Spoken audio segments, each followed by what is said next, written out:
Stop. Everyone knows the names. Monet, Renoir, Degas. But can I tell you something shocking?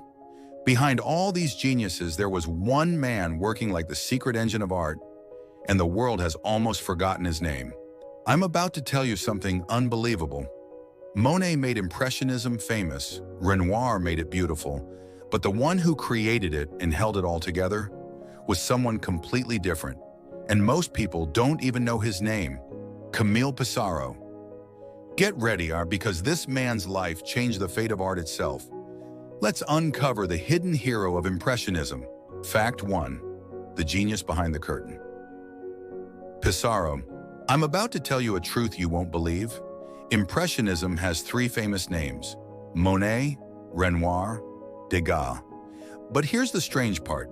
None of them were the real mind, the architect, the guiding force behind the movement. Yes, you heard that right.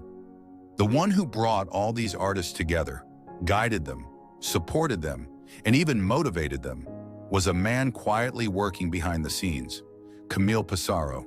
He never chased fame. He never said, "I deserve the spotlight too." But every one of these great painters wouldn't take a step without speaking to him first.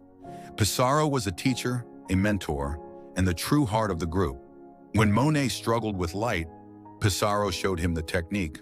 When Renoir had trouble with colors, Pissarro helped him refine them. Even Cézanne, brilliant yet volatile, felt calm and understood only when he was around Pissarro.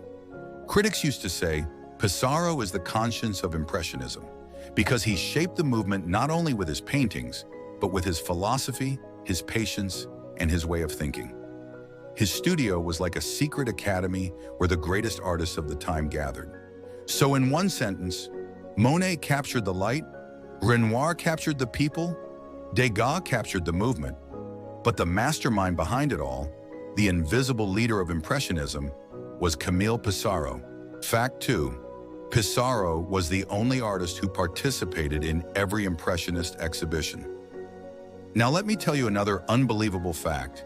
There were many Impressionists, but only one of them took part in every single exhibition.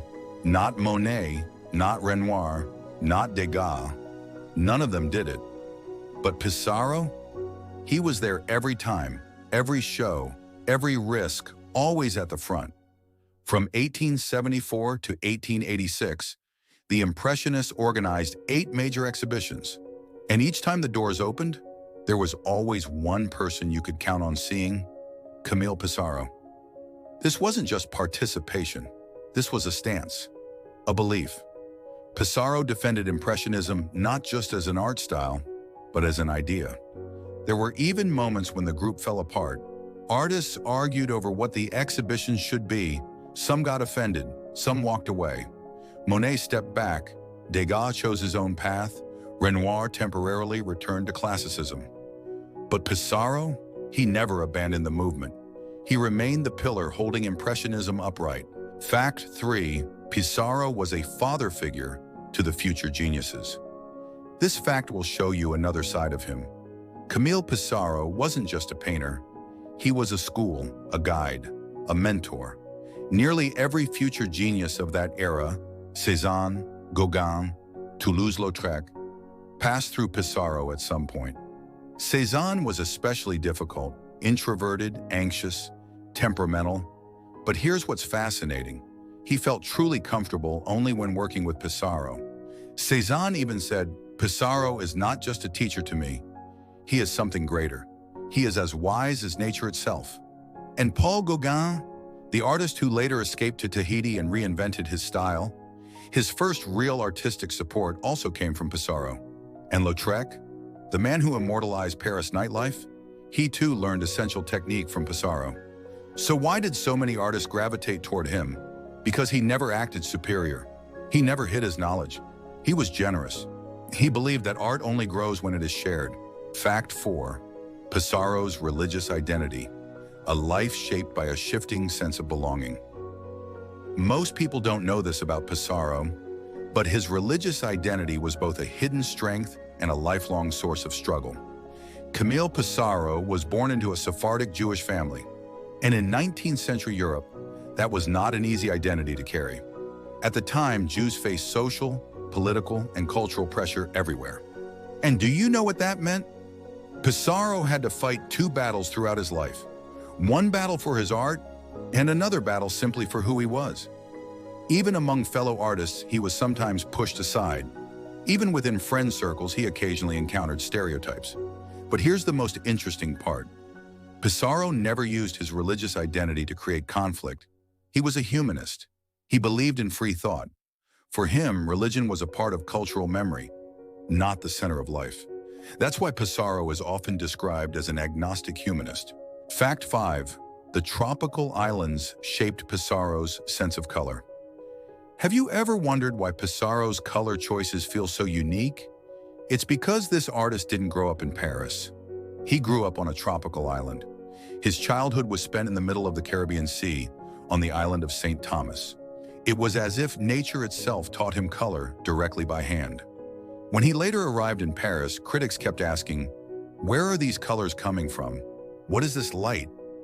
They had no idea that Pissarro didn't learn color from a school. He learned it from life. That's why even the shadows in his paintings seem alive. The sunlight isn't just a bright spot. It feels like an energy you can almost touch. This was the soul of Impressionism, and Pissarro carried that soul straight from the Caribbean into Paris.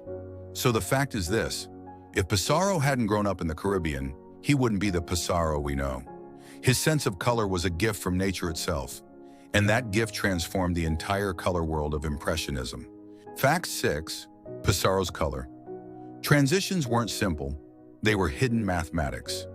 When you look at Pissarro's paintings, the colors seem to flow naturally, as if the transitions just happen on their own. But here's something shocking. Those natural transitions were actually built on precise, almost mathematical structure. Pissarro never chose colors just with his eyes. He studied the way light spreads, how colors blend, how shadows form and dissolve, and then he calculated them like a mathematician. Look closely at his transitions. Blue never suddenly jumps to gray, gray never snaps into green. There are micro shifts between every tone. These shifts are so precise that modern art historians say Pissarro painted color as if he were measuring optics with his brush. Some experts even call his lighting calculated light. Because for Pissarro, color wasn't just emotion. It was a scientific process. When he blended tones, he didn't rely only on instinct. He understood the physics of how light behaves. That's why you never see harsh transitions in his work. Everything is soft, flowing, almost breathing. This was one of the foundations of Impressionism's visual language, and no one mastered it quite like Pissarro. Fact 7. Pissarro went through one of the hardest artistic journeys. This fact will show you just how difficult Pissarro's life truly was. While his Impressionist friends eventually started gaining success, Pissarro spent years facing severe poverty and constant rejection. His paintings barely sold. Critics didn't see him, didn't understand him, or simply refused to accept his work. There were times when he couldn't afford paint, couldn't buy canvases, and had to reuse old ones just to keep creating. But he never stopped. He continued painting fields, workers, sunlight, movement, because even when no one else believed in him, he believed in the future of his art. Fact 8. Pissarro's studio was a secret academy for future geniuses. Pissarro's studio wasn't just a workspace, it was the beating heart of Impressionism, a secret academy where future giants were shaped. Cézanne came to him during his hardest moments. Gauguin received his first real support from him, and even Monet knocked on Pissarro's door for technical guidance. Quietly, humbly, Pissarro became the teacher of an entire generation. Fact 9. Pissarro became the bridge between Impressionism and Neo-impressionism. Pissarro was one of the rare artists who reinvented himself late in life. While many painters stayed loyal to one style, he fearlessly stepped into a new movement, Neo-impressionism. He experimented with pointillism, studied color like a scientist, and created works that connected two major eras of art. He wasn't just part of art history, he transitioned it. Fact 10. Pissarro's death was quiet, but his legacy never faded. When Camille Pissarro died, the world didn't treat it as big news. Many people hadn't even heard his name. Just as he had lived a humble, quiet life, he left it just as quietly. No sensation, No grand ceremony, no applause.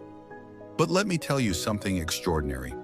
The day he died, his fellow artists realized that the heart of Impressionism had stopped beating.